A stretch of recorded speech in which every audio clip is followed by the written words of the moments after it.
Welcome to American Education FM, everybody. I'm Dr. Sean Brooks. Welcome back, everybody. I'm going to dive right in here.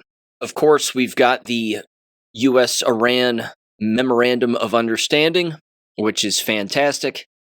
Again, this is how a plan comes together. All the panicking, all the back and forth, and the one thing that continuously gets exposed is not only Israel, but all of the turncoats that exist in the United States.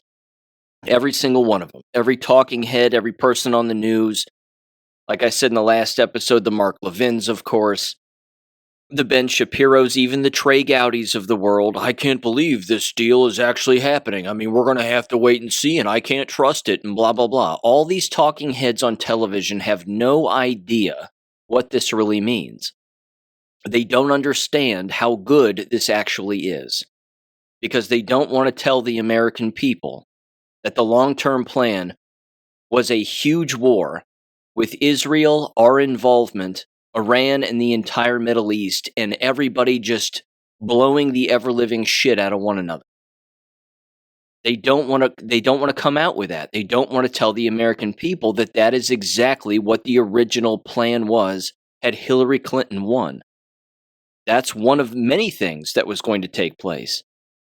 But they can't come out and say it, either again because they don't know, or they just don't want to tell the American people. But anytime there's an intervention like this, it's always a good thing. And this intervention took place, I think, a long time ago. People are just being told about it now. But again, as I've even said here, and as even, again, listeners of the show have reported to me based on individuals that they know who have family members in Iran, nothing over there has changed. Certain things, of course, have gotten better. Certain things have changed. But again, they're not some war-torn country where everybody's panicking all the time, and basically anything that Fox News says about the country of Iran is a complete lie. But again, all these talking heads, the Brian Kilmeades of the world on Fox News and everybody else, they're all acting like this deal won't hold and like something else is going to end up happening. If anybody starts anything over there, everybody knows it's going to be Israel. And on a grand stage, Donald Trump again called out Israel and has been calling out Israel. Now again, the counterpoint to that, which some people again on social media are saying, hey, don't get excited about Donald Trump calling out Israel. Certainly again in the Middle East and in Europe and, among everybody, because basically the United States military and Israel's military are now one. So Israel's going to have control over our military and XYZ. Again, I've been over that before on the show in a previous episode. I don't think that that's the case. If it gets squeezed into the funding bill regarding all of this, I don't think that it's actually going to take place the way that some people actually believe. I think it's going to give the United States military control over the IDF to a great extent. That if the IDF does something that the United States military doesn't like, then our military gets to shut them down. Because it's completely unconstitutional the other way, that two militaries would link arms with one another, regardless of the situation, regardless of the so-called conflict, and regardless of the story or the narrative that everybody's told as to why something took place. Everybody knows that the IDF consistently makes up lies in order to foment more war and conflict. They've always done it. They always do it. Our country, of course, 9/11, they've been guilty of it themselves. But even so, I think that that particular segment of the funding bill is not really the way that it's being interpreted. Because I can't see Donald Trump actually submitting the United States military to another. I don't see that happening. Or that somehow the IDF would influence the United States military.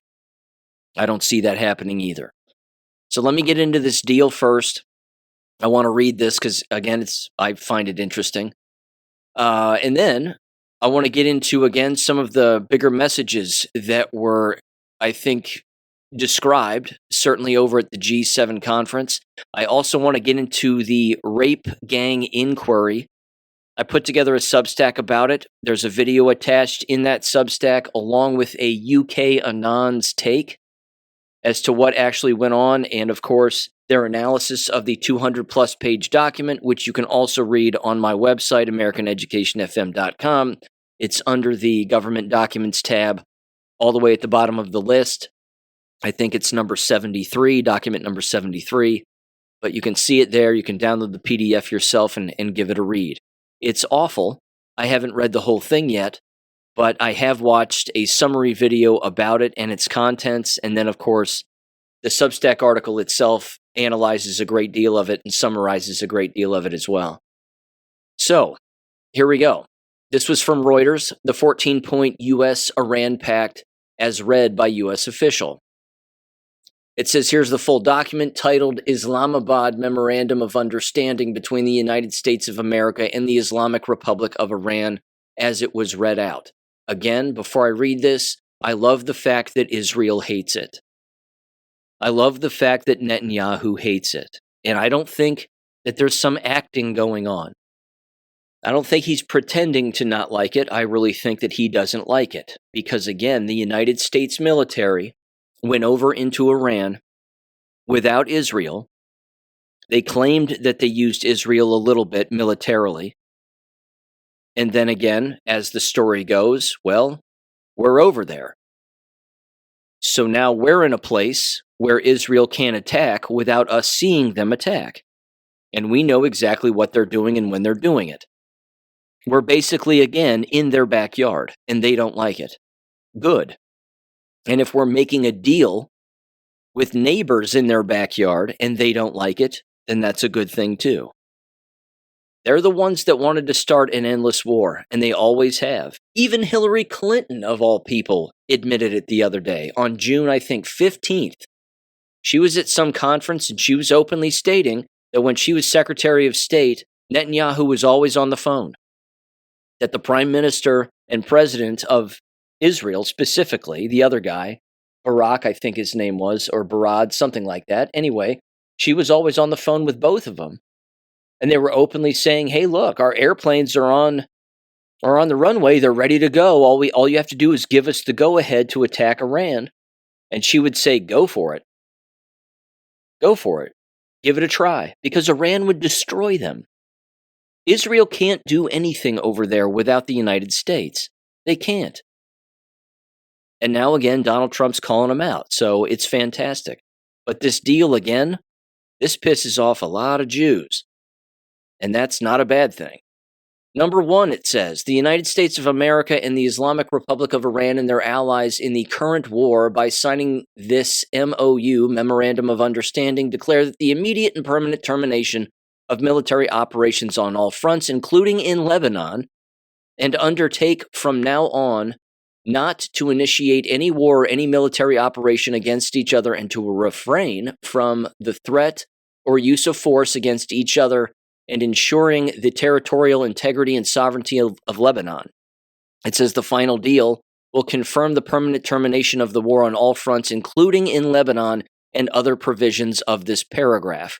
Again, who's in Lebanon killing Lebanese right now? Jews are. So this is, again, the United States making a deal with Iran that Israel's going to stop doing what they're doing. Because if they don't, guess what's going to happen next? That's how you save Israel for last. That's the plan. That's part of it. Number two, the United States of America and the Islamic Republic of Iran undertake to respect each other's sovereignty and territorial integrity, and to refrain from interfering in each other's internal affairs. Works for me. Number three, the United States of America and the Islamic Republic of Iran commit to negotiating and achieving the final deal in maximum 60 days extendable with mutual consent. Number four, immediately upon the signing of this MOU, the United States of America will begin the removal of its naval blockade and any disturbances or impediments against the Islamic Republic of Iran, and will fully end the naval blockade within 30 days. During this period, the traffic of vessels will be in proportion to the numbers of pre-war traffic being restored by the Islamic Republic of Iran. The United States of America further undertakes to remove its forces from proximity of the Islamic Republic of Iran within 30 days after the final deal. Number 5. Upon the signing of this MOU, the Islamic Republic of Iran will make arrangements using its best efforts for the safe passage of commercial vessels with no charge for 60 days only with the Persian Gulf to the Sea of Oman and vice versa. The traffic of commercial vessels will immediately start, and considering the need for removing the technical and military obstacles and demining by the Islamic Republic of Iran will be initiated within 30 days. The Islamic Republic of Iran will conduct dialogue with the Sultanate of Oman, if I'm saying that right, to define the future administration and maritime services in the Strait of Hormuz, in discussion with other Persian Gulf littoral states in line with the applicable international law and the sovereign rights of coastal states of the Strait of Hormuz. Number 6, the United States of America undertakes with regional partners to develop a definitive, mutually agreed plan with at least USD $300 billion for the reconstruction and economic development of Islamic Republic of Iran.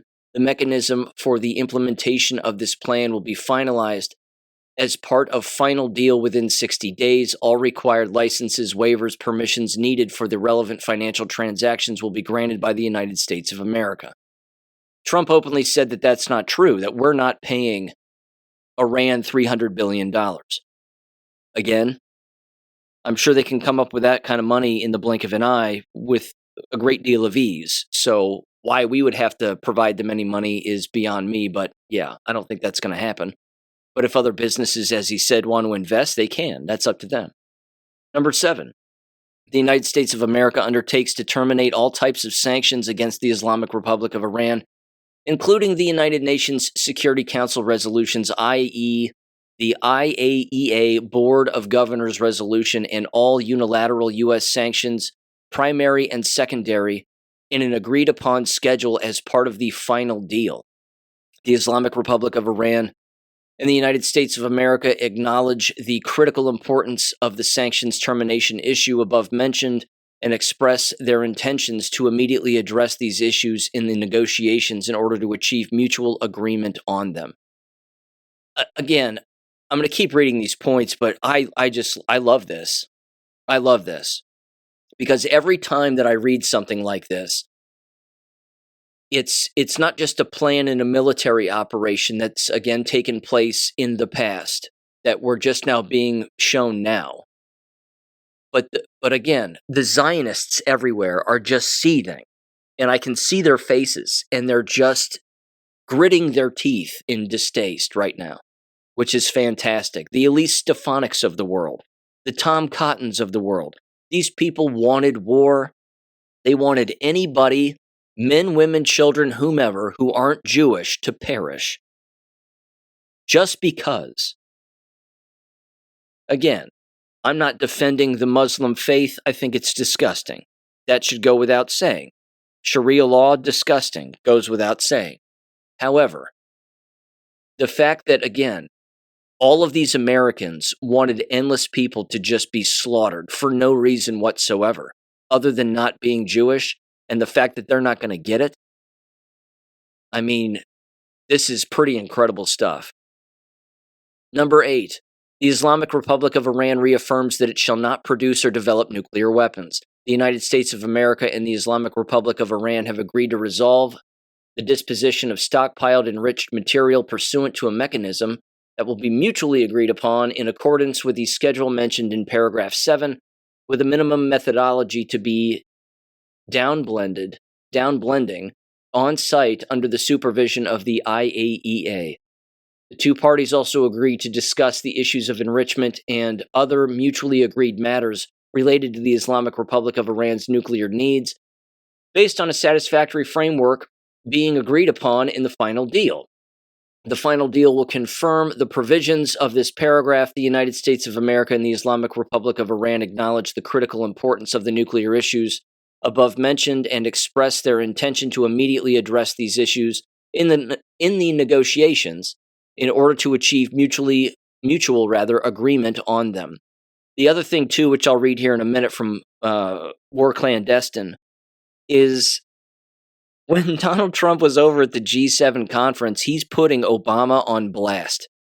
He's putting the entire Obama administration on blast because he's telling everybody on the world stage what Obama was doing, and many of the people hearing it know what Obama was doing and what they all, of course, wanted to do.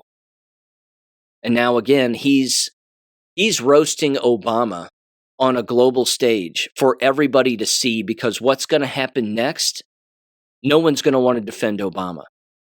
Just like no one's defending his wife right now. His male wife. Moving on. Number 9. Pending the final deal, the United States of America and the Islamic Republic of Iran agree to maintain the status quo. The Islamic Republic of Iran will maintain the current status quo of its nuclear program, and the United States of America will not impose any new sanctions and will not deploy additional forces in the region. Number 10.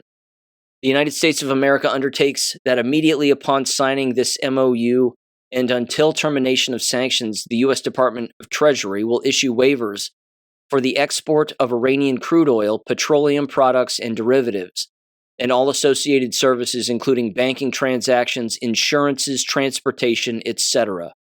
Boom. It means the United States, not only Treasury, but its military are going to have access to all of the back and forth paperwork that Obama had on them, that they had on Obama, all of those communications, all the receipts, among endless other things. Number 11. The United States of America undertakes to make fully available for use the frozen or restricted funds, and assets of the Islamic Republic of Iran. Upon the implementation of this MOU, the United States of America and the Islamic Republic of Iran will mutually agree on the procedures related to the release of these funds during the negotiation. Such funds, whether retained in the original account or transferred, shall be made fully usable for payment to any ultimate beneficiary designated by the Central Bank of the Islamic Republic of Iran. The United States of America undertakes to issue all necessary licenses and authorizations accordingly. Number 12. The United States... let me backtrack real quick. That right there, again, should prove to people that it wasn't about implementing a central banking system that was run by Jews in Iran. Because that's not the case now, which is a good thing. Number 12. The United States of America and the Islamic Republic of Iran agree that an executive mechanism will be established to monitor the successful implementation of this MOU and the future compliance of the final deal. Number 13.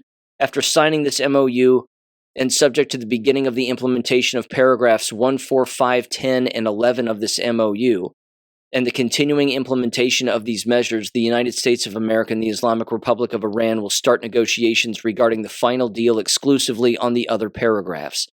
And finally, number 14, the final deal will be endorsed by a binding UNSC resolution, unquote. Perfect. Look at what, again, is happening globally right now. You have to take down global enemies first, and then again we can focus on domestic stuff, not only at the exact same time, which clearly has been the case, but then you can really go after domestic terrorists and politicians and, again, all these crooked people in our country after the fact. But once you cut off the spigot globally, then you can really, again, focus domestically. Again, look what's happening globally. No one likes the United Kingdom. Nobody. Even the people who live there hate it. You have the rape gang inquiry that just came out, which again was a bunch of whistleblowers, and it was funded privately, and it exposes endless politicians. They don't have enough money for their own military, the UK doesn't. 2 of their largest heads of their own military have quit. They've just left. You again have individuals over in the EU, of course, and that entire globalist body. They apparently just voted to implement the strictest migration law in their history. This was from Kanikoa the Great on X. They said the following: today, the European Parliament voted 418 to 218 to pass the strictest migration law in EU history. When the result was announced, MEPs started chanting, "Send them back." That's awesome. Again, inside the Parliament chamber on the floor in 2026, here's what the law actually does. Deportation orders now apply across all EU member states. You can't evade removal by crossing a border. The next one, detention before deportation extended from 6 months to 30 months, unlimited for security threats. Return hubs, quote unquote, in third countries. Migrants can be transferred outside the EU while awaiting deportation, including families with children. Automatic deportation stays while appeals are pending, gone. Courts decide case by case. Entry bans double from 5 to 10 years. Lifetime bans for security risks. Currently, only about 20% of people deported from the EU actually leave. For years, European leaders told voters that open borders and mass migration were non-negotiable, that wanting enforcement meant you were a fascist. 418 members of the European Parliament just disagreed. Trump proved his immigration policies were popular enough to win elections. After a wave of right-wing electoral changes across the continent, Europe is following in his footsteps, and the Overton window is getting kicked off its hinges, unquote. Again, it's a good thing at face value. Time will tell, but it's better than what it was, and it's better than what it was going to be. So, hard to not like it. And then, of course, there was this. This was from Clandestine on X. They said, while at the G7 in front of the media from all over the world, Trump said that Obama paved the way for Iran to obtain nuclear weapons and that their plan was to destroy Israel and the entire Middle East. Trump just revealed the big secret to the world. Class is in session. The world is being briefed. It's not just the American people Trump is talking to. He's talking to the entire world. The global public are being prepared for world-altering news. The world must be informed of the great criminality that took place before there can be justice. The landing must be soft and gradual. Trump is preparing the world for what must be done. Obama and all those involved in supplying Iran with nuclear weapons must be held accountable. Trump just prevented World War III and saved the world, and it was the Obama administration and their global crime syndicate that were behind the plot, while the world watches. Again, he stood up there with Rubio standing behind him, with Lutnick standing behind him, and a couple other cabinet members, and he just let them all have it. Again, Rubio is there also. He's got this constant look on his face like he's had his blackmailers lifted off of his shoulders, basically. Same thing with Lutnick. Lutnick is he's as dirty as it gets, dating back, of course, to 9/11. Among endless other things, as Epstein ties the whole thing. But with Lutnick and Marco Rubio standing behind Trump, it just makes it look like Trump owns these guys. And again, I have no doubt that he does. So again, this is a fantastic thing. It really is. Because if it pisses off the Mark Levins of the world, ladies and gentlemen, that is a good move. It really is. If the Zionists are all grinding their teeth as they sleep at night, that's a good thing. If they're stressed out, good for them. They should be. They're the ones that want constant war. It isn't your logical, average human being on planet Earth that wants constant war. Everybody just needs to leave each other alone, but that's impossible for them. Because, again, they're satanic. Zionism is Satanism. Same thing. That's their God. That's their religion. So, they're not going to get what they want now. Which, again, is a good thing. And that's because our military knew exactly what they wanted. And when Donald Trump, again, after all of these years, in all the rallies and all the speeches he's given, he's always talking about the enemy within. Now, we have an enemy within. It's not just the so-called deep state in the former Obama administration. Zionism is the problem. And it will continue to be until, again, they're completely crushed. But at least they're being exposed now. And their pipelines are being cut off. That's a good thing. Now, there's also this, and I wanted to make mention of this too, before I kind of get into the business of this UK rape gangs thing, which is very, very serious. And highlights a copious amount of corruption, which, of course, also occurs in basically every country, but certainly, again, within the United States as well. Given the fact that the World Cup is going on right now, a lot of people, again, are also seeing this World Cup as being a massive psychological operation, certainly given the timing. but a positive psychological operation. Because one of the things that's happening right now, which is actually undeniable, are all of the videos, and it's not just, again, videos, it's actually happening. You have foreigners coming over to the United States, and they're making videos and posting them on their social media accounts about how great things are over here. How things are clean, the food is amazing, the culture is amazing, the scenery is amazing, the whole thing. There was this post on Great Awakening, which I want to read, and then I want to, again, just throw in a little caveat here to this particular post, and basically a bit of a warning, I guess, and a little bit of a slight education for any foreigner who, again, is over here and they, again, may be listening to some of these shows, or, again, they're drinking the local fare and eating the local food and having a good time. They need to understand something about America and Americans and why things are the way that they are. So first of all, the post said this: Am I the only one, rather, that thinks the World Cup in America is one big psyop for the normies around the world?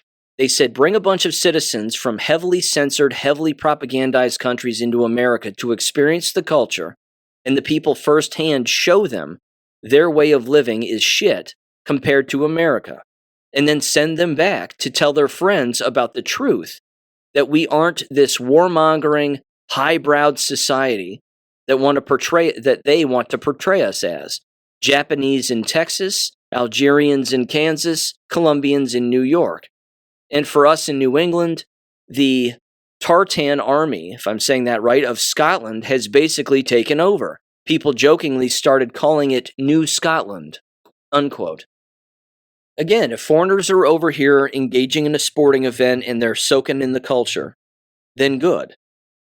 That's a good thing. Again, there was another guy, I saw a video, I think I put it in the last war video, a guy was walking out of a lodge, I don't know if it was a shooting range or what it was, but he was an Englishman, and he basically just says, I cannot believe how free things are here in the United States, certainly when it comes to firearms and personal protection and everything else. Everybody's got a gun. Everybody's walking around, and they can protect themselves if they want to in XYZ. Again, these videos are fine. And again, if this is a positive psychological operation, because again, why wouldn't it be? It invites endless individuals into the United States to see, again, how things are. But as we all know, just because you go vacation someplace doesn't mean you have a firm grasp of the way that things actually are. So again, if a foreigner happens to be listening to this as I'm describing this, you need to understand something about the United States. We have to fight for freedom to maintain as much freedom as humanly possible on a daily basis. We have to. We do it lots of different ways. We speak up, we speak out, we attend particular meetings, we're online, we're writing, we're, again, using a microphone, we're publishing things, and anytime our rights are being infringed on, certainly those of us who aren't communists, and as we all know, the only good communist is a dead one. But either way, unless you're a communist, you actually give a damn about the safety and security of our country. We don't like foreign wars. We don't like corruption. Doesn't matter where it is. But we don't walk around with guns on our hips, assuming that everything is okay, and that, of course, assuming that everything is safe, because it isn't. For those of us who are vigilant, our heads are on a swivel on a consistent basis. We're always looking around, again, our surroundings. I saw another video again of a Scottish guy, English guy, something. But he's walking through basically this nature preserve, like this trail. And he goes, look at this. This is wonderful. This is beautiful. It's so safe. It's so nice. The scenery is amazing. It's so quiet and peaceful. And I'm going, well, yeah, it is. And it can be. But that's also where an illegal alien would show up and stab someone to death. So again, not every American walks around protecting themselves, and not every American is vigilant, just like individuals in every country. And again, not everybody soaks in the sports ball and drinks and eats all the goy slop. I mean, not everybody does that. But anytime our rights are being infringed on, we always push back. And it's not every American pushing back, because there's a lot of dumb MRFers who live in our country. Communists, by and large. They're everywhere. We're fighting against these people all the time. Those individuals have no idea what they really support. I've said it on the show. The end of communism always is the same end for everyone who supports it. Your head up against a brick wall and a bullet in it. They're advocating for their own destruction without their knowledge. This country, just like any other country, has plenty of socially engineered NPCs who have no idea what the hell is going on in the real world. Not a clue. They would rather support an illegal alien than one of their own fellow Americans. We walk among these people. We try to avoid them as much as humanly possible. We don't go the same places that they go, and we don't converse with them because there's no conversing with them, because again, they're brainwashed.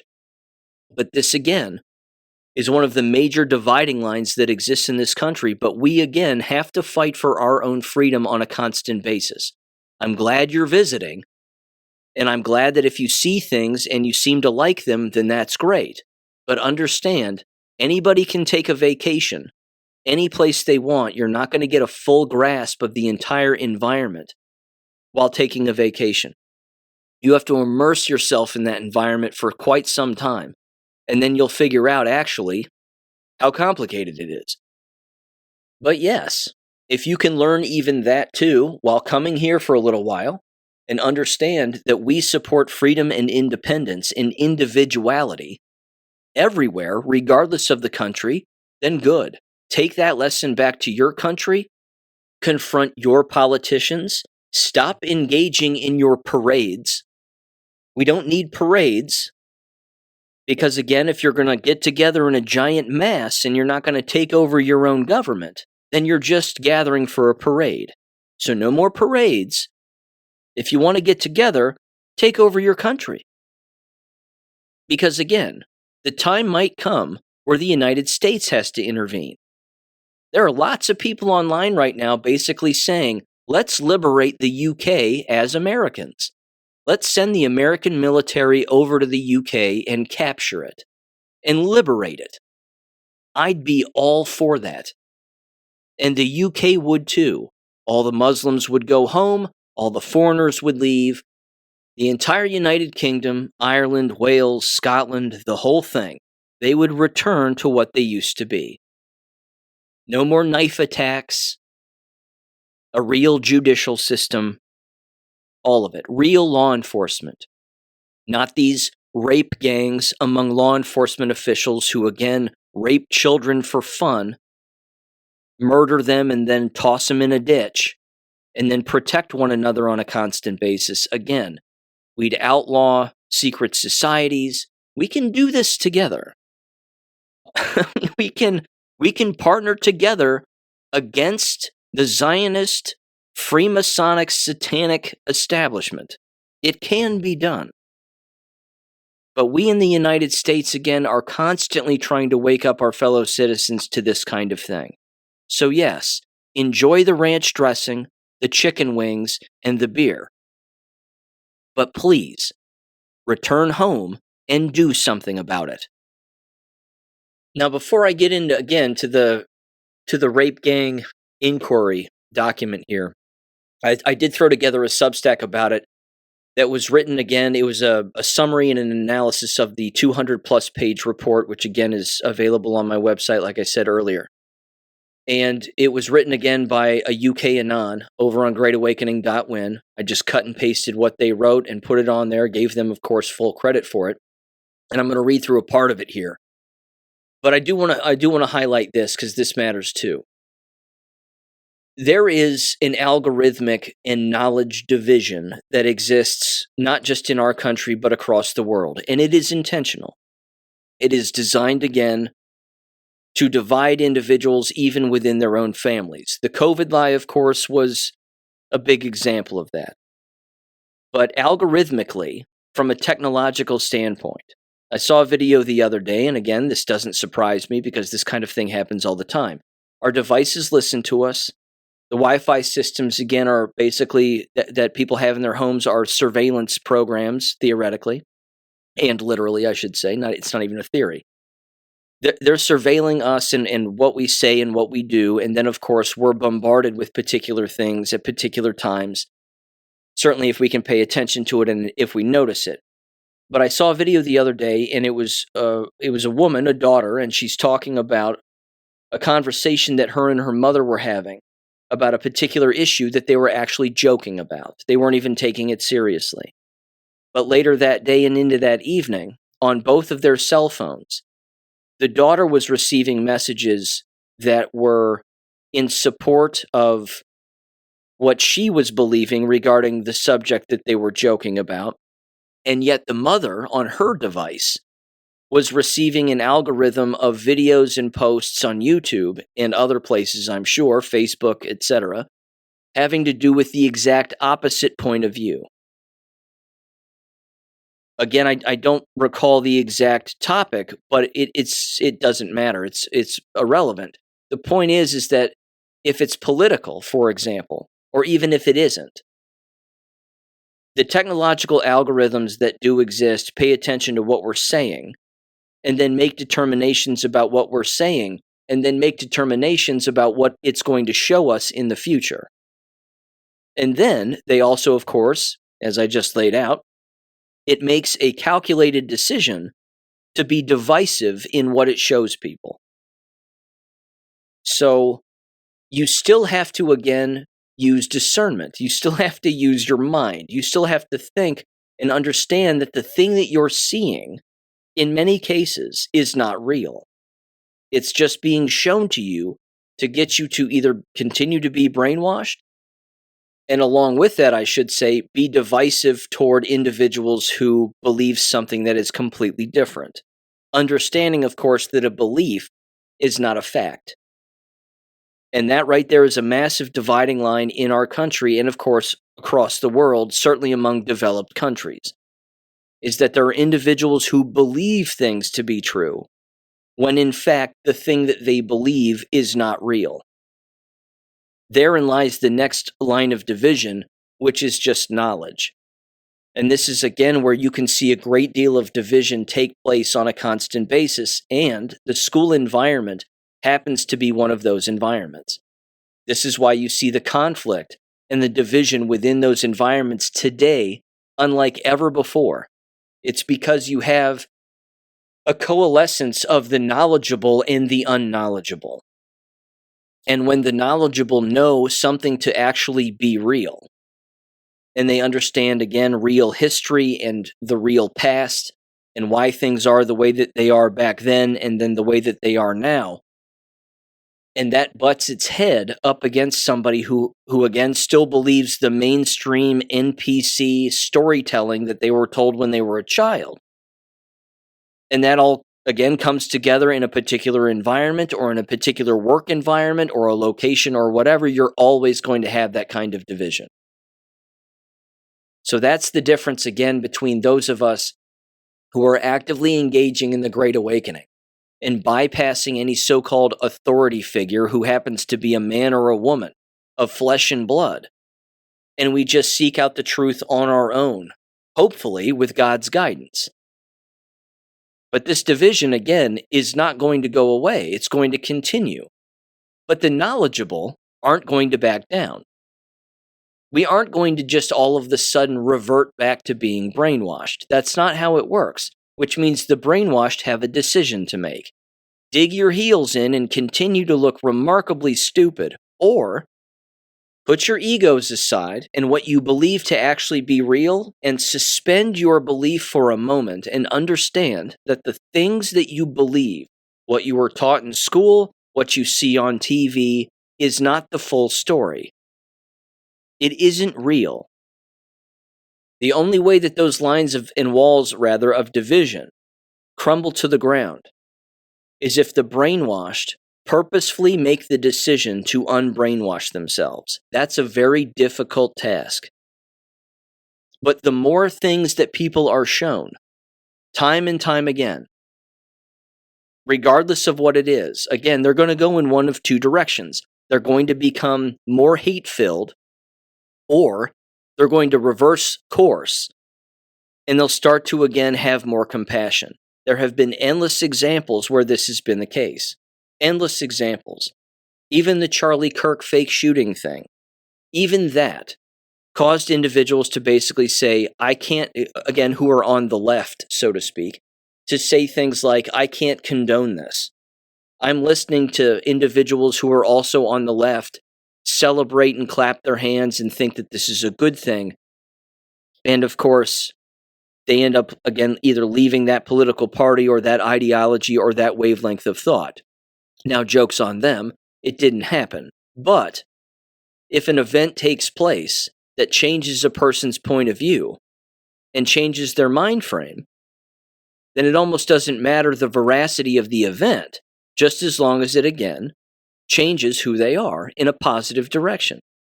Take, for example, the reflecting pond in Washington, D.C. there. Again, Antifa people showed up, put some algae in the damn thing, and the thing filled up with algae again. Okay, so it was sabotaged. Now, what logical person would support such a thing? A lunatic would. That's it. Which means, again, if you support that, you're a lunatic. This is not a hard mental exercise here. Vandalism is dirty, which means if you support vandalism, then you're dirty. And because the left tend to be the vandals, then how much longer are you going to support such an activity and such a practice?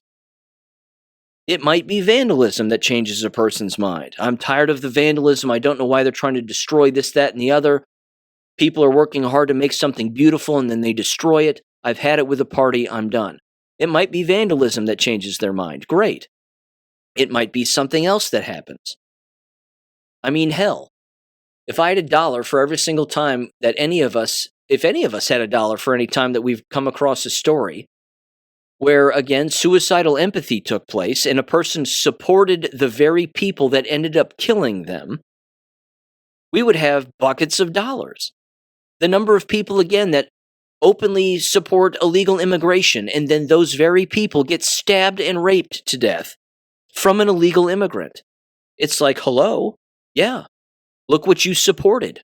Your own destruction, because that, again, is communism. So the brainwashed have a decision to make. Understand you're being manipulated on a constant basis. Get to that point. And that's, again, a tough point to reach. But once you get there, then you have a chance to go back and learn about real history and learn about all of the lies and deception and who's behind it.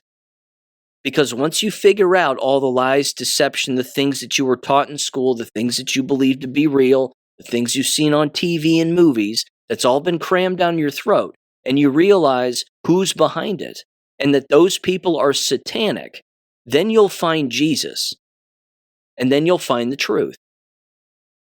One of these truths is that these institutions that our countries, plural, surround themselves with are all corrupt. It doesn't matter what it is. It does not matter. Law enforcement, the judiciary, the legal profession, the education profession, corporations, the media, all of it. Every single thing is corrupt. Now imagine the worst thing that you can possibly imagine that those people are capable of doing, and it's worse than that. Case in point, the Rape Gang Inquiry Report. Let me read the introduction to this document, which again I believe was put together by Rupert Lowe. He wrote a foreword, there's acknowledgments at the beginning, and then a 2-page introduction. I'm just going to read the introduction, and then I want to get to some of the highlights within the Substack that the UK individual again summarized. The introduction says the following, quote, "The Rape Gang Inquiry has now concluded the first phase of its work. It was established to examine one of the most horrendous scandals in the long history of our country, the systematic targeting of vulnerable girls, overwhelmingly white British, by predominantly Muslim Pakistani gangs across towns and cities up and down the nation. The evidence presented throughout the hearings confirmed what had long been known but repeatedly denied by many in the political class. The inquiry welcomed girls, boys, men, and women of all races and religions to testify to their experiences to gain a complete picture of the rape gang phenomenon. The case report of 2025 stated that disproportionate numbers of men from Asian ethnic backgrounds were among the suspects for group-based child sexual exploitation. Baroness Casey quoted local reports showing that a significant proportion of those convicted were of Pakistani and or Muslim heritage. The crimes stretch back generations. The rape gang inquiry was necessary because the state and its institutions have failed catastrophically over decades. Police, social services, schools, the NHS, licensing authorities, and governments allowed these gangs to operate with impunity. There was a demonstrable lack of political will to confront them. The Labour Party initially refused a public inquiry altogether, only relenting under considerable pressure. It will be many years before this inquiry is complete, and there is no guarantee that it will adequately address the politically sensitive, ethno-religious nature of the phenomenon. Despite now pushing for an inquiry in opposition, when in government, the Conservative Party did very little. The rape gang inquiry was survivor-led. Every day, the panel sat with Sammy Woodhouse, a survivor-turned-activist herself, alongside a variety of experts who attended whenever their specialist subject formed the focus of our efforts to get to the truth. We examined distinct areas of the scandal in turn so that a maximally full picture could be established. Parents and carers described their experiences. Instances of pregnancy, abortion, and child born of rape were laid bare. Whistleblowers who had previously been ignored gave evidence. Policing and justice failures were documented. Social care, NHS services, including sexual health and mental health, education, taxi licensing, demographic trends, cultural and social issues, and ideological obstructions to justice were all scrutinized without restriction. Nothing was off the table. Misguided political correctness and cultural sensitivities played no part in the proceedings. The promise made to every donor was honored in full. The truth was pursued and justice was our only objective. Survivors were finally given the platform that they had been denied for so long and were central to the inquiry. The full scale and nature of the crimes can now be placed on the public record. The true horror of what took place is no longer hidden. Although the inquiry lacked statutory powers, the response was overwhelming. Politicians, whistleblowers, experts, family members, and many others came forward. Those few in prominent positions who declined to give evidence did so knowing their refusal would be noted. This report sets out findings and makes clear recommendations for how the problem of rape gangs can be eradicated. The country now knows the full truth. The country has been given the basis for justice. The country has the roadmap to ensure these crimes never happen again." Unquote. Again, it's a 219-page document. I highly recommend it. Like I said, it's on my website. I even link it again in the Substack itself. But now there's a particular portion of this that I want to read. The UK Anon who went through this broke it down quantitatively and qualitatively. And quantitatively, he basically ends up summarizing, and he says a random Muslim in Britain is 14 times as likely to rape a British girl under 16 than any random person sampled in Britain. He says that's an insane statistic no matter how you review it. But there you go, because again, he went through the numbers of the individuals involved, and that was the breakdown. Now, qualitatively, he says the following here. But first, let's look at the criminal mentality and how these networks held their victims effectively hostage. Rape victims were trapped by threats and blackmail and then used to breed future victims in some of these gangs. Again, listen to that again. Individuals were raped and tortured and kidnapped to produce children who would then be raped, tortured, and kidnapped. The next one says victims were seen as easy meat and white trash, quote unquote, by the rapists. Many of them were forced into unregistered Islamic marriages. He went on and said, now, let's look at the authorities, the media, and agents of the state and how they help facilitate the problem. either directly or indirectly. FYI, this is fucking horrendous, they said. Bullet points here. Police officers ignored reported crimes, destroyed evidence, blamed or criminalized victims, allowed rapists to go free on bail, and in some cases even actively participated in or shielded these trafficking networks. Next, parental authority was stripped from families of victims by social care workers and sent victims back to their abusers. Next, social care workers closed active cases without any just cause, destroyed evidence, and persecuted whistleblowers. I hope this is sounding familiar, because this all happens in the United States on the daily. CPS, school environments, prosecutors, police departments, etc., etc. Courts were seen to be complicit, it says, passively, by handing down warnings or very lenient sentences. The NHS was reviewed and found to have let the offenders collect their victims from the hospitals. Schools watched as rapists collected their victims from school, ignored reports from victims, and excluded victims instead of protecting them. Same things happen here. Taxi licensing authorities were even held complicit, having allowed the backbone of these gangs to exist via authorizing their taxi businesses, who were trafficking these girls from city to city. Whistleblowers were actively persecuted by the police, the media, and the court system. Sound familiar? Jason Murr's case? Sound familiar? Finally, media pretending this problem isn't a problem at all, but just a far-right conspiracy, quote-unquote. They self-censored to prevent accusations of racism. He said, finally, let's review what the victims went through at a top-line level. Those traumatized by the rapes, who went on to raise a family, had their trauma used against them. Some victims were driven to suicide by the authorities themselves. Most lost all hope in the system as a whole, struggling to just stay alive through their trauma. They said that is what qualitative analysis looks like, and the inquiry report did a smashing job of presenting it. All of this was gleaned just from the conclusion of the document, which was well written.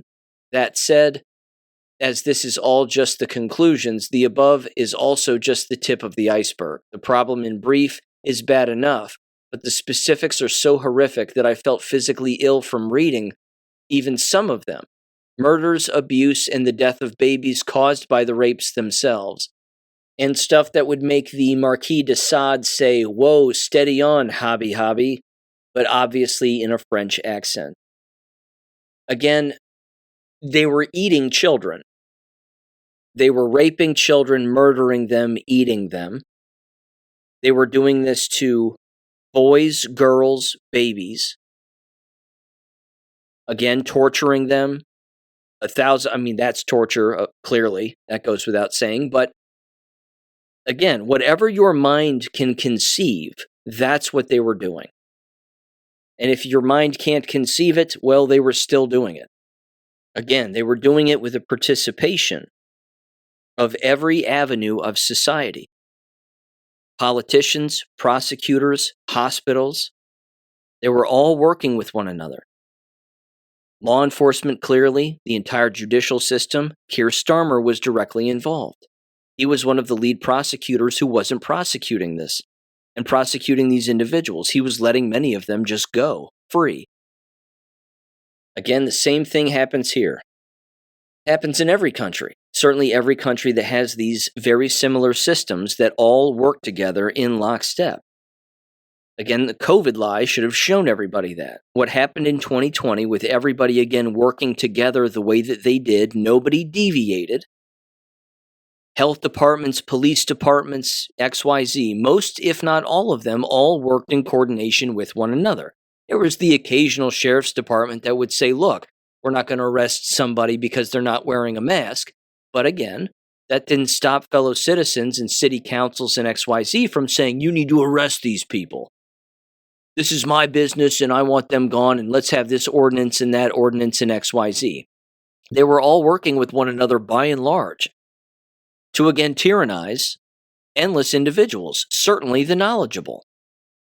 Because the unknowledgeable were the ones wearing the masks, walking around like zombies. This is the ever-going war here. This is the ever-churning wheels of war that, again, do exist. Again, I'm glad for the foreigners visiting, watching sports ball. Just go back to your country and fix it, because we're consistently trying to fix it here. I'm going to end with this.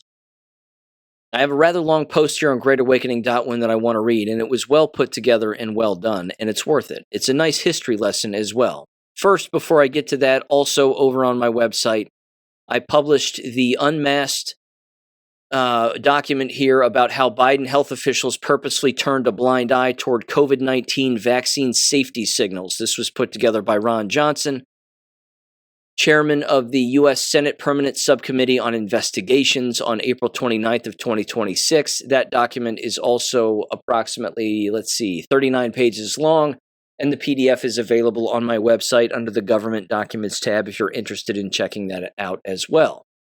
Okay. Here's the post on greatawakening.win, and it said the following and was titled the following. Quote, "Did you know that in 10 days' time, on June 28th of 2026, it will mark 107 years of the day since the signing of the Treaty of Versailles in 1919? Check the delta, of course, on the cue boards for the next day. The signing of the Iran deal in Versailles marks the end of the cabal's trilogy of world wars. They are finished." And the post says this, quote, "For Anons unaware, the global cabal had a trilogy of world wars planned for the 20th century, 1900s. They got their way with two of these wars from 1914 through 1945.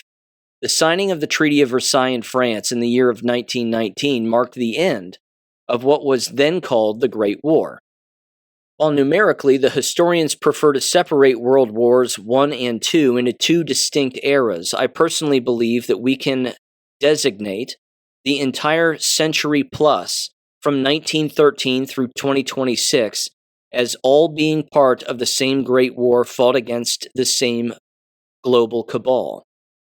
Some Anons may remember that in December of 1913, Woodrow Wilson signed into law the Federal Reserve Act, thereby enslaving Americans to the central banking cartel. The same cartel of financiers whom George Washington and the Patriots fought in the Revolutionary War in the 18th century, and whom Lincoln also fought during the American Civil War during the 19th century.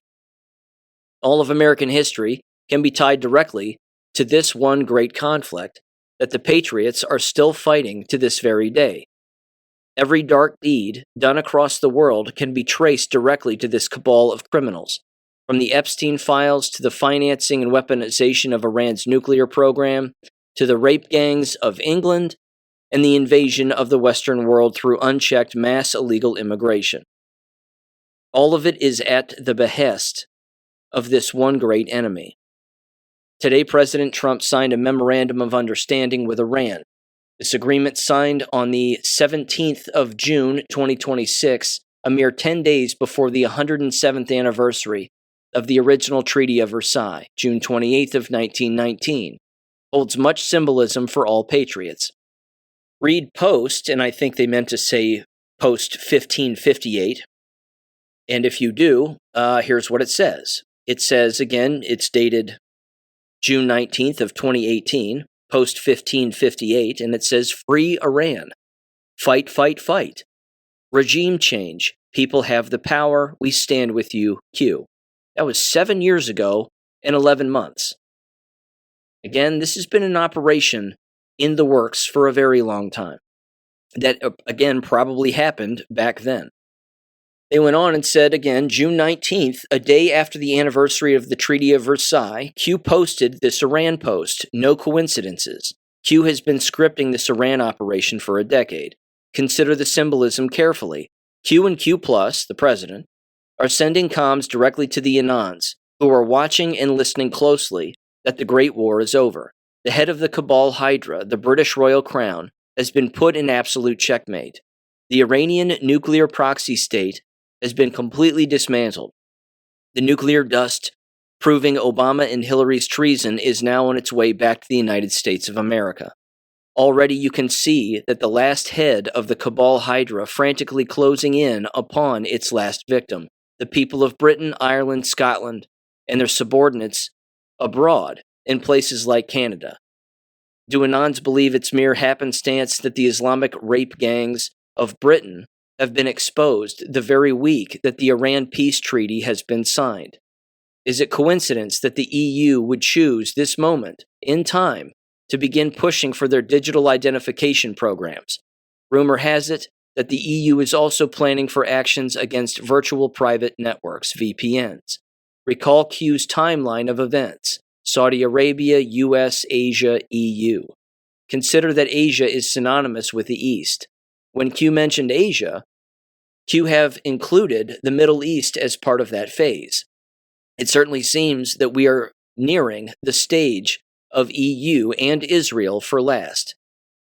I'll read it here for you. Q Post 88 from November 5th of 2017 says 10 days, darkness, scare tactics, mainstream media, D's falling, Republicans walk away, removed, Saudi Arabia, United States, Asia, EU, disinformation is real, distractions are necessary. Focus was U.S. today, while real happenings in Saudi Arabia under same context, military control, martial law, missile strikes, rogue, etc., necessary. POTUS Twitter attacks, see above, important. Why is this relevant? What was the last tweet by POTUS prior to Saudi Arabia? Why is this relevant? Again, it says Saudi Arabia 1, US 2, Asia 3, European Union 4. Where is POTUS? Why is this relevant? Military operations, operators in US, Snow White, The Great Awakening, Godfather 3, Q. Their post goes on, they said, every Anon can easily spot the hypocrisy of touting age verification for the supposed protection of British youth. All the while, they allow Islamic rapists to rape, pillage, and plunder the families of the British Isles. The EU tyrants know that they have been backed into a corner.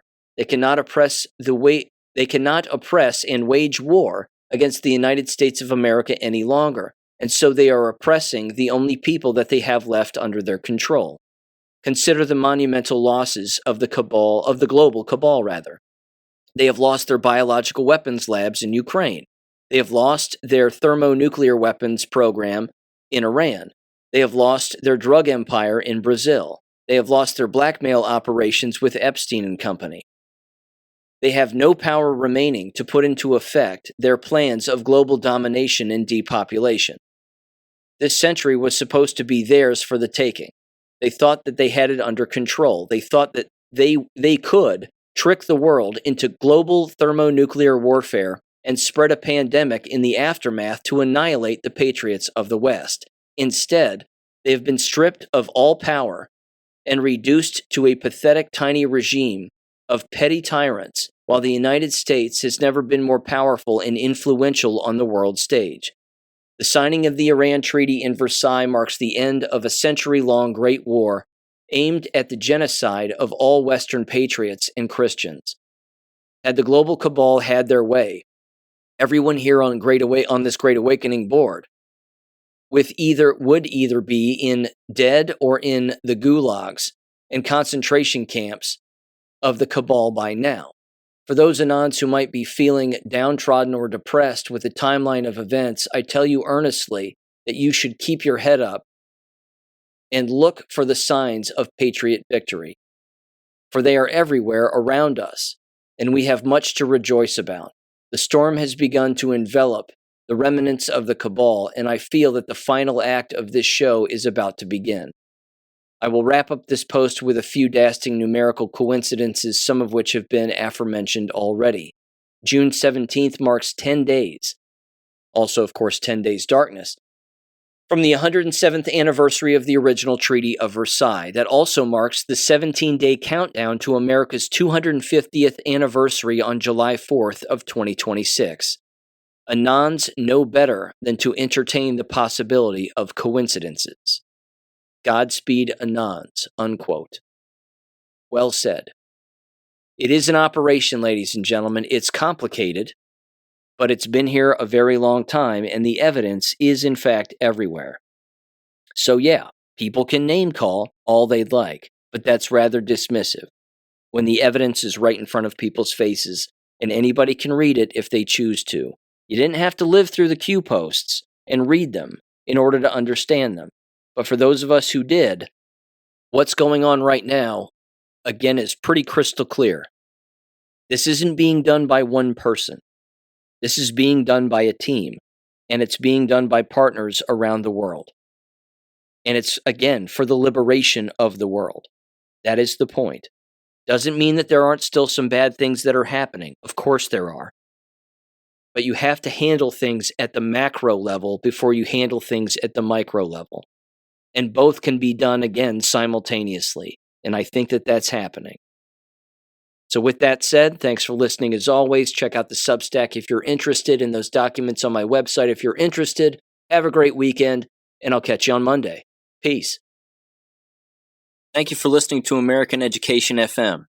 Make sure and check out AmericanEducationFM.com for more information. Take care and God bless.